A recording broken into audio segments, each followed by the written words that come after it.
Hello students, welcome back to Edumate academy. और आज हम लोग क्वेश्चन टैग्स का पार्ट 3 लेकर आए हैं, ठीक है। और before I start the class today I would like to make a request to all of you कि अगर आपने क्वेश्चन टैग की वो हमारी 2 वीडियोस नहीं देखी है तो आप हमारे चैनल के प्लेलिस्ट में जाकर भी क्वेश्चन टैग की वो दोनों वीडियोस देख सकते हैं, या फिर आपको इस वीडियो के डिस्क्रिप्शन बॉक्स में भी उन दोनों ही वीडियोस के लिंक आपको मिल जाएंगे। और वो देखना आपको इसलिए जरूरी है क्योंकि वहां पर मैंने क्वेश्चन टैग्स की जो बेसिक पॉइंट्स होती है, जो आपको निश्चित रूप से क्वेश्चन टैग बनाते समय ध्यान रखनी है, और वो सबसे ज्यादा इंपॉर्टेंट पॉइंट्स हैं, तो आपको वो वीडियोस देखनी ही होंगी, ठीक है। लेकिन आज क्वेश्चन टैग्स में हम आपके लिए कुछ और भी इंपॉर्टेंट पॉइंट्स और कुछ चीजें लेकर आए हैं जो आज मैं आपके साथ डिस्कस करने वाला हूं। तो आज क्वेश्चन टैग्स पार्ट 3 में मैं आपके साथ डिस्कस करने वाला हूं इंपरेटिव सेंटेंसेस, यानी कि आप ध्यान देंगे बच्चों कि इंपरेटिव सेंटेंसेस, ठीक है। आई थिंक कि आप लोगों ने इंपरेटिव सेंटेंसेस को जरूर पढ़ा होगा। अगर आपने नहीं पढ़ा है तो मैं एक छोटा सा ओवरव्यू देना चाहूंगा, ठीक है। जैसे कि हम एडवाइस या फिर आप सजेशन कह सकते हैं, ठीक है। अगर हम कहें कमांड की बात, या फिर हम ऑर्डर करें, या फिर हम रिक्वेस्ट की बात करें, ठीक है, या फिर हम प्रोहिबिशन यानी कि निषेध की बात करें। अगर हम किसी भी वाक्य में इस तरीके की बातें करते हैं, किसी को एडवाइस देते हैं, सजेशन या एडवाइस एक ही बात है, हम कोई कमांड देते हैं, हम कोई ऑर्डर देते हैं, हम कोई रिक्वेस्ट करते हैं, या फिर हम किसी को कुछ करने से मना करते हैं यानी कि प्रोहिबिशन, तो वैसे सेंटेंसेस जो हैं वो इंपरेटिव सेंटेंसेस के कैटेगरी में आते हैं। चलिए, यहां तो बात है कि इंपरेटिव सेंटेंसेस क्या होते हैं। अब आपको यहाँ पे मैंने कुछ सेंटेंसेस लिखे हैं और ये सारे ही सेंटेंसेस जो हैं वो इंपरेटिव सेंटेंसेस हैं, ठीक है। तो एक बात सबसे पहले तो आपको ये बात दिमाग में अपने रखनी है कि आज हम लोग इंपरेटिव सेंटेंसेस ही डिस्कस करने जा रहे हैं। तो मैंने यहाँ लिखा ओपन द विंडो और मैंने लिखा प्लीज शिफ्ट अ बिट। अब इन दोनों ही सेंटेंसेस को आप थोड़ा सा ध्यान देंगे, ठीक है। चलिए, मैं इंपरेटिव सेंटेंसेस को यहाँ से मिटा देना चाहूंगा क्योंकि ये मैंने आप लोगों को बातें बता दी, ठीक है। आगे बढ़ते हैं। अब यहाँ पे क्या क्या चीजें आपको ध्यान रखनी, देखिए आज जो हम डिस्कस करने वाले हैं वो ये डिस्कस करने वाले हैं कि अगर हमें इंपरेटिव सेंटेंसेस के साथ क्वेश्चन टैग यूज करना हो तो हम कैसे यूज करेंगे, ठीक है। आप बस वीडियो को अंत तक देखेंगे तो आपको एकदम आसानी से ये सारी चीजें जो है वो समझ में आ जाएंगी, ठीक। चलिए, अब आप लोगों को जैसे कि मैंने पहले वीडियो में बताया था कि अगर हमारा जो स्टेटमेंट है या फिर सेंटेंस कह सकते हैं, अगर ये पॉजिटिव स्टेटमेंट है तो इसके साथ हम एक नेगेटिव क्वेश्चन टैग यूज करते हैं, और अगर हमारा स्टेटमेंट या सेंटेंस नेगेटिव है तो हम उसके साथ पॉजिटिव क्वेश्चन टैग यूज करते हैं, ठीक है। लेकिन यहां आप देख रहे होंगे कि मैंने ओपन द विंडो या फिर मैंने लिखा है प्लीज शिफ्ट अ बिट, ये दोनों ही स्टेटमेंट जो है वो पॉजिटिव सेंस रखते हैं। लेकिन फिर भी मैंने यहाँ पर ओंट यू और ओंट यू का यूज किया है। चलिए, पॉजिटिव है तो यहाँ पर निश्चित रूप से नेगेटिव क्वेश्चन टैग ही यूज किए जाएंगे, लेकिन यहाँ पे मैंने पॉजिटिव क्वेश्चन टैग भी यूज किया है। यानी कि यहाँ पे बात जो सबसे ज्यादा इंपॉर्टेंट है जो आपको ध्यान रखनी है वो ये है कि अगर हम इंपरेटिव सेंटेंसेस में हम कोई नॉर्मल सेंटेंस कहते हैं, जैसे ओपन द विंडो यानी खिड़की खोल दो, ध्यान देखिए इंपरेटिव सेंटेंसेस से भाव आता है हमारा एडवाइस, कमांड, ऑर्डर, प्रोहिबिशन या रिक्वेस्ट का। लेकिन हम किसी को ऑर्डर दे रहे हैं या किसी को रिक्वेस्ट कर रहे हैं, ये बात कभी भी लिखी हुई आपको समझ में नहीं आ सकती। मैं आपको एग्जांपल के माध्यम से अगर बताऊं तो अगर मैं किसी से कहता हूं ओपन द विंडो, आप ध्यान से सुनेंगे मेरी बात को। ओपन द विंडो का मतलब है कि खिड़की खोलो। अगर इसी बात को मैं 2-3 तरीके से कह सकता हूं। अगर मुझे किसी को प्यार से कहना होगा तो मैं कहूंगा ओपन द विंडो प्लीज, या फिर प्लीज ओपन द विंडो। तो मैंने उसको प्यार से कहा, यानी कि मेरा एक्सप्रेशन जो है, मेरा जो भाव है वो बताता है कि मैंने इस बात को बड़े ही पोलाइटली तरीके से कहा है। अगर इसी बात को मैं गुस्से में कहूं ओपन द विंडो नाउ, तो यानी कि मैंने उसी बात को, उसी सेंटेंस को थोड़ा गुस्से में कहा, डांटने के सेंस में आप कह सकते हैं। तो अगर सिर्फ बातें लिखी हुई हैं तो सिर्फ लिखी हुई स्टेटमेंट से आप किस एक्सप्रेशन के साथ उस बात को कह रहे हैं, आपने उस स्टेटमेंट में कौन सा भाव पुट किया है, ये बताना थोड़ा सा मुश्किल होता है, ठीक है। अभी बेसिक चीजों को ध्यान रखेंगे कि अगर आपको क्वेश्चन टैग्स में इंपरेटिव सेंटेंसेस अगर मिले और ये सारे कंडीशंस जो मैंने यहां पर आपको रखी हैं, अगर ऐसे स्टेटमेंट मिले और वो पॉजिटिव स्टेटमेंट हो। ध्यान रखिए, अगर वो पॉजिटिव स्टेटमेंट्स हो, जैसे यहाँ इन दोनों में पॉजिटिव स्टेटमेंट्स है, तो हम वहां पर पॉजिटिव क्वेश्चन टैग भी यूज कर सकते हैं और निगेटिव क्वेश्चन टैग भी यूज कर सकते हैं। देखिए मैंने इन दोनों ही सेंटेंसेस में पॉजिटिव और नेगेटिव दोनों ही क्वेश्चन टैग यूज किया है, ठीक है, टू बी वेरी ऑनेस्ट। अब आपको ये नहीं सोचना है कि सर आपने यहाँ पर विल यू का यूज क्यों किया है या फिर ओंट यू का यूज क्यों किया है। ये आपको हमेशा ध्यान रखना है कि जब इंपरेटिव सेंटेंसेस की बात आगे बेटा, तो आपको विल यू या ओंट यू का ही यूज करना है, विल यू या ओंट यू का यूज करना है, अगर आप इन सारे कंडीशंस को फॉलो करते हैं तब, ठीक है। अब यहाँ पे विल यू और ओंट यू दोनों मैंने यूज किया। इसका अर्थ देखिए क्या होता है, open the window will you या फिर ओपन द विंडो ओंट यू। इसका मतलब हुआ कि खिड़की खोल दो ना, खिड़की खोल दो ना, या खिड़की खोलोगे कि नहीं, खिड़की खोलोगे ना।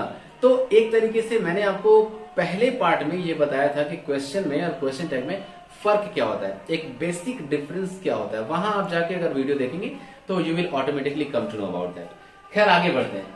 मैंने लिखा प्लीज शिफ्ट अ बिट, थोड़ा घिसकिए ना, थोड़ा खिसकिए ना। कभी घिसकना और खिसकना मतलब भोजपुरी टोन में कहते तो घिसकना या घसकना ही कहते हैं, लेकिन हिंदी में खिसकना कहते हैं।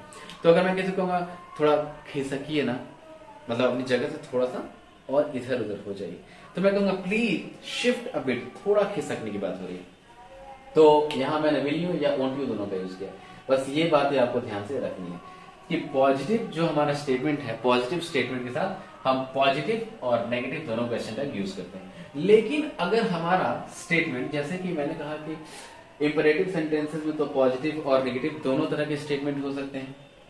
तो अगर हमारा स्टेटमेंट यानी हमारा सेंटेंस इंपरेटिव सेंटेंस हो और वो नेगेटिव स्टेटमेंट हो अगर, तो नेगेटिव स्टेटमेंट के साथ आप नेगेटिव क्वेश्चन टैग नहीं यूज करेंगे। मैंने यूज किया विल यू और यहां पर भी मैंने यूज किया विल यू, ठीक है। यानी कि यहां पे आपने देखा कि जो पॉजिटिव स्टेटमेंट्स है उसके साथ मैंने पॉजिटिव और नेगेटिव दोनों क्वेश्चन टैग यूज किए। You can clearly see on the screen on the board. लेकिन अगर हमारा जो सेंटेंस नेगेटिव स्टेटमेंट होता है बेटा, तो वहां पे हम पॉजिटिव क्वेश्चन टैग ही यूज करते हैं, ठीक है। वहां पे हम नेगेटिव क्वेश्चन टैग यानी ओंट यू का यूज कतई नहीं करेंगे। You have to be very careful. जब आप क्वेश्चन टैग बनाते हैं तो आपको बहुत ही केयरफुल चीजों को समझना है, बहुत ही डेलिकेट जो डिफरेंसेस होते हैं, ठीक है, वहां ध्यान रखना है। चलिए ये तो बात होगी हमारी कुछ स्टेटमेंट की जो मैंने आपको बताई कि पॉजिटिव और नेगेटिव स्टेटमेंट की, ठीक है। अगर मैं बात करूं अर्जेंसी की, ठीक है, अगर मैं कहूं टू शो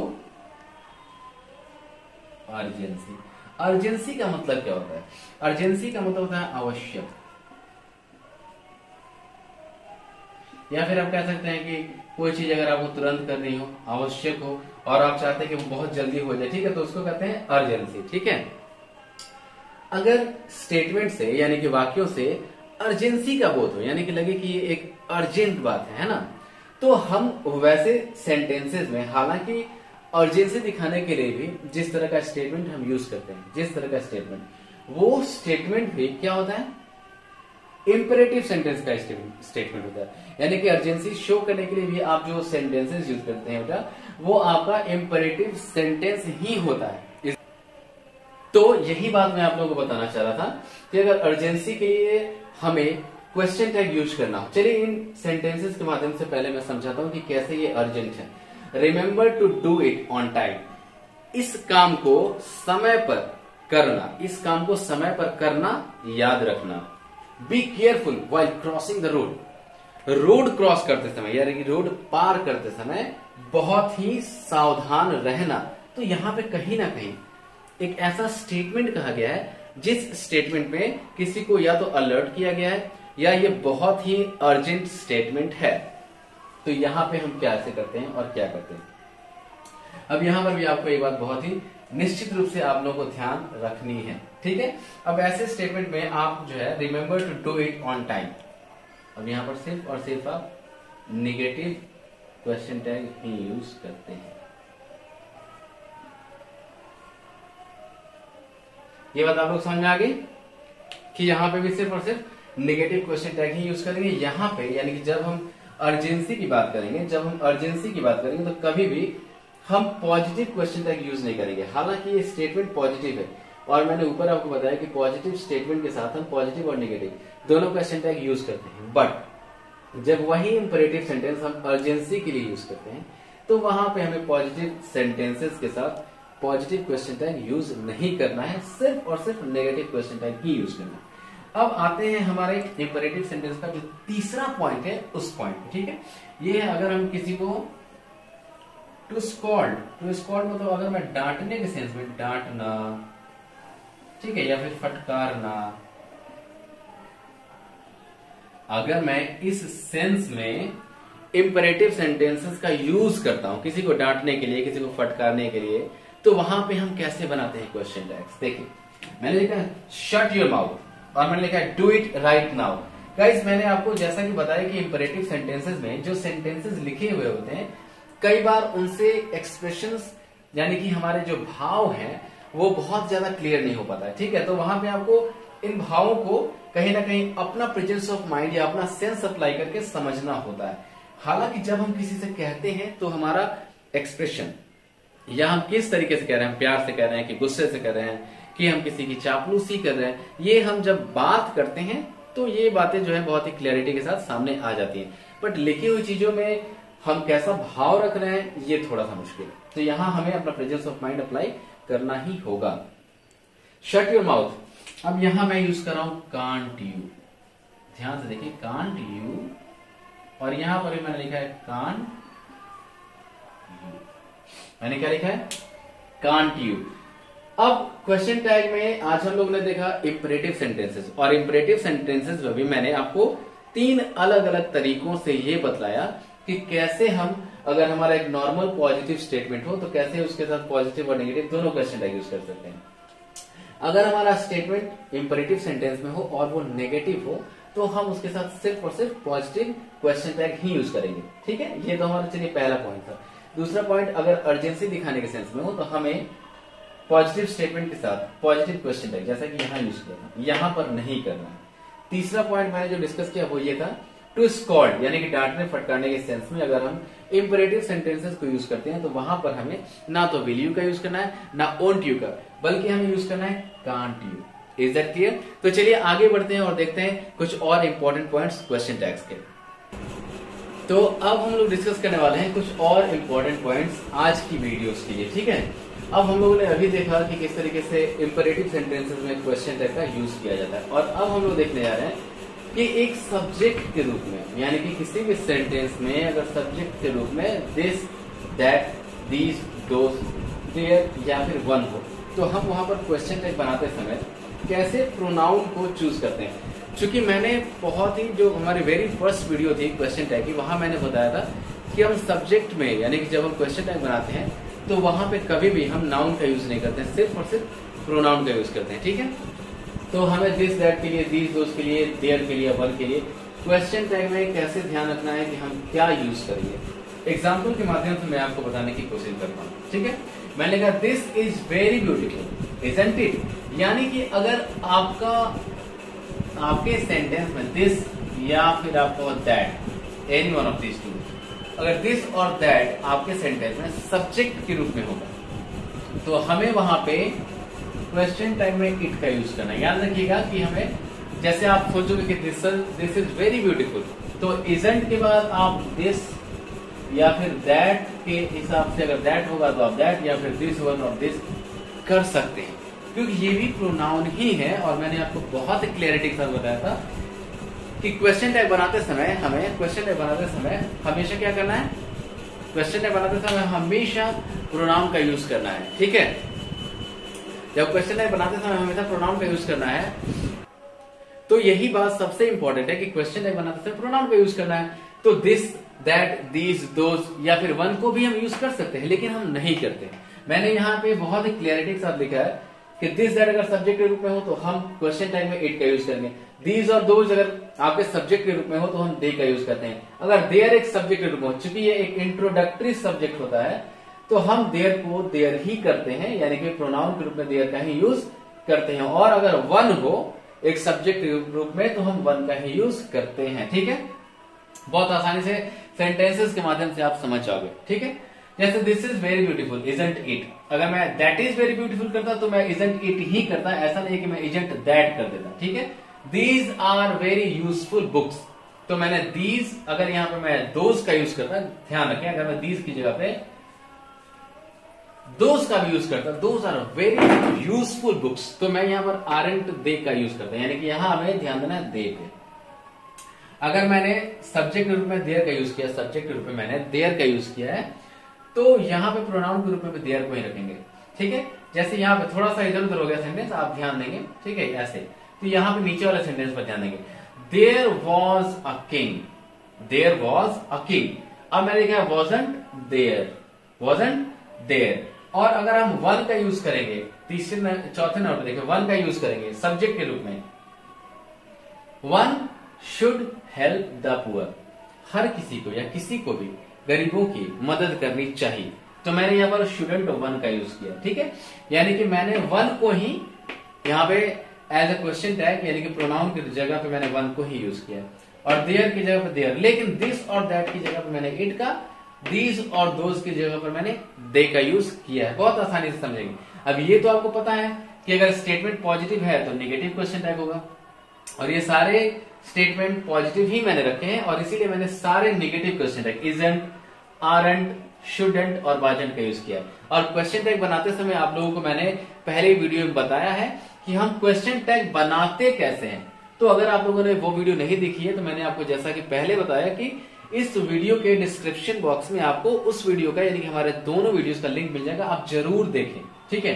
अब यहां पर एक पंगा होता है, ध्यान से देखेंगे, एक पंगा होता है। अब पंगा क्या है कि अगर हम दिस दैट दीज दोज, याद रखें दिस दैट दीज और दोज की बात कर रहा हूं, और साथ में वन की, जैसा मैंने यहां लिखा है दिस दैट दीज दोज और वन, अगर इनका यूज हम एडजेक्टिव के रूप में करें, अब आप सोचोगे कि सर ये एडजेक्टिव या प्रोनाउन मतलब क्या, कैसे अंतर पता करें। अंतर पता करना बहुत ही आसान है, ठीक है। इन दोनों ही सेंटेंसेस में मैंने दिस का यूज किया, दिस इज वेरी ब्यूटीफुल। अब यहां पे चलो ब्यूटीफुल अगर मैं यूज करता हूं दिस इज वेरी ब्यूटीफुल, ठीक है। तो यहां जो सबसे इंपॉर्टेंट बात है ध्यान देने वाली वो ये है कि दिस के तुरंत बाद या दीज के तुरंत बाद या फिर वन के तुरंत बाद, या फिर चलिए वन तक ही करते हैं, देयर को छोड़ दें, ठीक है। मैंने कोई नाउन नहीं रखा है, यानी कि दिस के तुरंत बाद एक हेल्पिंग वर्ब आया है, दीज के तुरंत बाद एक हेल्पिंग वर्ब आया है, और वन के तुरंत बाद भी एक मॉडल ऑक्सिलरी वर्ब आया है, ठीक है। तो ऐसी कंडीशन में दिस दैट दीज दोज या वन प्रोनाउन माने जाते हैं, याद रखिए। लेकिन इन सेंटेंसेस में अगर आप देखेंगे ध्यान से, then you will come to know about that कि मैंने दिस के तुरंत बाद एक नाउन रखा है, दीज के तुरंत बाद भी मैंने नाउन रखा है, और वन के बाद भी मैंने एक नाउन रखा है।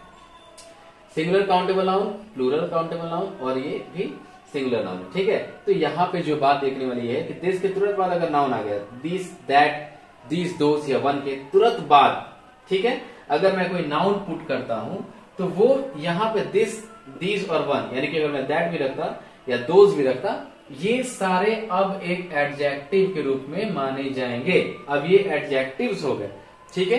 ये बात भी आपको क्लैरिटी के साथ बताना और आपके लिए समझना उतना ही इंपॉर्टेंट है। अब अंतर क्या है?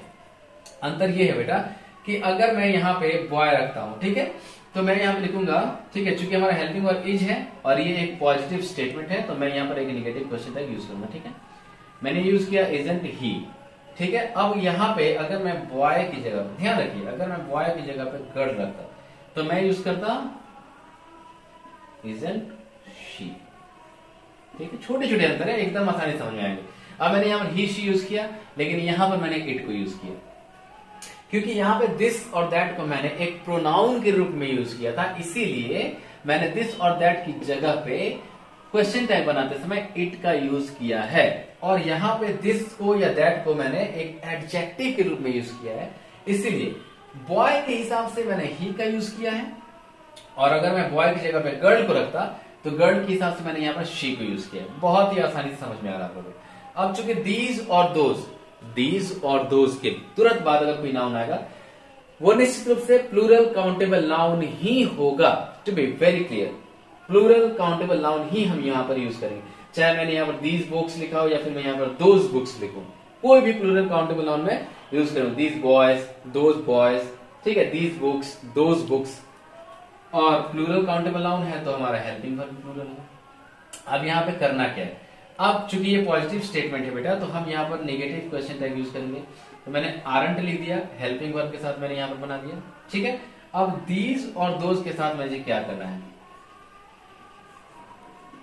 यहां पर जैसे यहां पे हम लोगों ने दीज और दोज के लिए दे का यूज किया था, जब दीज और दोज को मैंने प्रोनाउन के रूप में यूज किया था तो मैंने उस समय भी दे का ही यूज किया था क्वेश्चन टैग बनाते समय। और यहां पर भी अगर दीज और दोज का यूज मैं एडजेक्टिव के रूप में भी करता हूं तब भी in that case also, in that condition also you needn't use any other pronoun, you only have to use they. जैसे कि यहां पे मैंने किया आरंट दे ही यूज किया। अब यहां पे मैं दीज बुक्स करूं या फिर दोज बुक्स करूं, ठीक है। अब देखिए वन के साथ, वन चूंकि एक एडजेक्टिव के रूप में यहां पे यूज रहा है क्योंकि वन के तुरंत बाद एक काउंटेबल नाउन यानी कि एक सिंगुलर नंबर का नाउन आपके सामने दिख रहा है। One man can solve this problem. इस सेंटेंस का अर्थ हुआ कि इस परेशानी को, इस समस्या को कोई सुलझा सकता है, कोई सुलझा सकता है। तो चलिए इसको बनाते हैं। कैन हमारा हेल्पिंग वर्ब यहाँ पे हमें मिल गया तो हम यहाँ पर करेंगे कांट, ठीक है। और चूंकि वन है और यहाँ पर एक मैन है तो हम यहाँ पर यूज करेंगे ही। अगर यहाँ पे चूंकि अब यहाँ एक बात और ध्यान दीजिए, यहाँ पर वन का यूज जब एक एडजेक्टिव के रूप में करते हैं, चूंकि हमें एक बात और ध्यान देनी कि ज्यादातर वन के लिए, अब यहाँ पे आप सोचोगे कि वुमेन क्यों नहीं यूज किया गया, तो आप सबको पता है कि ये आज भी हमारा समाज एक मेल ओरिएंटेड समाज है, ठीक है। आज भी हम कहते हैं कि जो पुरुष होते हैं उनकी जो ताकत कहो या उनकी अहमियत आज भी ज्यादा मानी जाती है। सिर्फ इसी वजह से बेटा हमने यहाँ पे वन मैन लिखा है, वन वुमेन नहीं लिखा है। आप लोग इसको अदरवाइज नहीं लेंगे, ठीक है। और अगर वन के बाद हम कोई नाउन यूज करते हैं, ठीक है, तो हम यहाँ पर ही का यूज करेंगे, शी का यूज नहीं करेंगे, ठीक है। कुछ बातें आप लोगों को जरूर समझ में आ गई होंगी। मुझे इतनी उम्मीद तो है कि आज की इस वीडियो में आप लोग बहुत सारी चीजें जो है वो निश्चित रूप से समझ गए होंगे। जैसे कि इंपरेटिव सेंटेंसेस का use, this that these those और वन का यूज, और वही दिस दैट दीज दोज और वन को जब हम एडजेक्टिव के रूप में यूज करते हैं तो हम वहां पे क्वेश्चन टैग कैसे फॉर्म करते हैं। उम्मीद करते हैं कि आप लोग को आज की क्लास समझ में आई होगी और आपको पसंद भी आया होगा। One more very important thing guys कि हमारी लाइव क्लासेस सुबह 6 बजे से चलती हैं, तो आप चाहें तो फ्री ऑफ कॉस्ट वो क्लास जरूर ज्वाइन करें। वो बहुत ही ज्यादा हेल्पफुल आपके लिए होगा, चाहे आप किसी भी स्टैंडर्ड के स्टूडेंट हो, स्टैंडर्ड 6 से लेके स्टैंडर्ड 12 तक का, या आप किसी भी कॉम्पिटिटिव एग्जाम्स की तैयारी कर रहे हो, सबके लिए वो बराबर ही यूजफुल है, ठीक है। तो आप वो लाइव क्लास जरूर ज्वाइन करें हमारे चैनल पे। और अगर आपने हमारे चैनल को सब्सक्राइब नहीं किया है और अगर आपको मेरी study the way I teach अगर आपको अच्छा लगता है तो प्लीज आप चैनल को सब्सक्राइब कर दें। और हाँ, वो आप जो बेल आइकॉन है उसको जरूर प्रेस कर देंगे ताकि हमारे आने वाली जो भी लेटेस्ट वीडियोस हैं या जब भी मैं लाइव क्लासेस लूं तो आप तक वो नोटिफिकेशन जरूर पहुंच जाए। So that's it for today. Thank you so much for watching it. See you in the next video. Tata bye bye and take care of you. Thank you so much.